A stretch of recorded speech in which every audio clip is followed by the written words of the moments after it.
Yep. We took off yesterday. The team did. Obviously, we watched a lot of tape on Auburn yesterday in preparation, and this will be our first practice since the Vanderbilt game. Look back at the tape, and it's a good win. There's a ton of offensive breakdowns, a lot of things we can do better defensively. I did think for the whole game we competed, and kind of covered up from some of the things that did that and shot free throws well, made some big plays at the end. But watching Auburn, obviously they're very, very deserving of 12th in the country. Looks like a team that can play in the Final Four. Depth, great experienced guards, really athletic. And they kind of play in some ways an unconventional style, which causes teams problems. So you look at their team, I'm big on, extra possessions, and they lead in every extra possession category in the SEC. Steals, blocks, what else? Turnover margin, offensive rebounds. So all those things that gain extra possessions, they lead. So we'll have our hands full just from a physical standpoint trying to rebound the ball. You talked to Kermit after the Vanderbilt game a little bit about the confidence that might bring, but how does that show itself? Well, you just got to repeat the process again. I've said it all along. Every time we play, I said, guys, every game just has a life of its own. It's just different, and different emotions, different places that you play. Sometimes you're at your best physically, sometimes you're not. The Auburn game is obviously a real big test.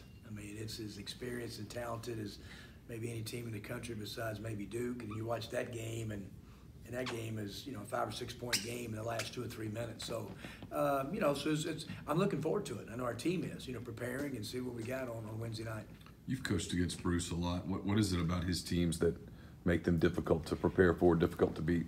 Yeah, when he's got these kind of players like he did at the end of his deal at Tennessee, draft picks, and they play so hard. So they really play confident, sharing the ball.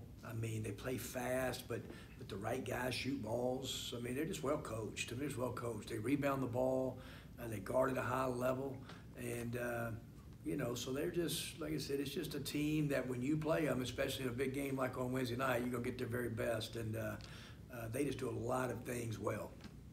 Maybe in the second half against Cincinnati, but really in no game has any game snowballed at all when there was adversity. And you've kind of talked to the team about that, but how do you get that to go into action as far as teams that when you fight on 6 or 7 or 8 and everything looks like it's not going your way, to be able to fight back? I think it's just practice. I really do. I think it's if you can get your team through adverse, tough situations in practice and challenge your team and watch how your team responds in practice.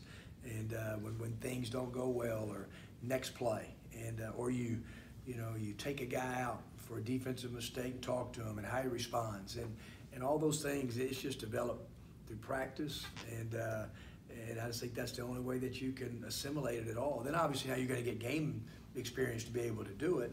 And you're right, we've kind of held its course even at Butler, in Cincinnati a little bit it got away, but our guys have been really good for that point. What does practice adversity look like? I think you're trying to put guys, you'd like to say, okay, every day, perfect world. A coach never coaches attitude, and he never coaches effort. Perfect world. That's not happening, okay?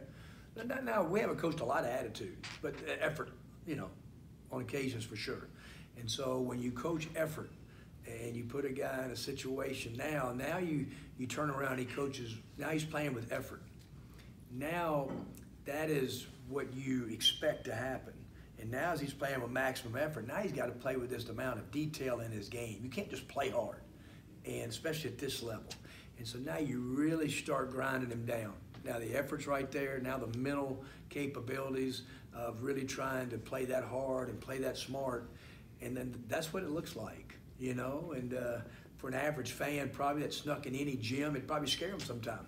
If you went to a football practice or some basketball practices across the country, it's just part of the process, But after the play and after the practice, it's next. Coaches, players, it's all next. But it's just you got to try to assimilate it to play in these kind of games against this quality of competition. You got to, or you're not going to have any success. You mentioned briefly after the game you thought Devontae at point may have been the MVP, particularly the way y'all were able to run offense late.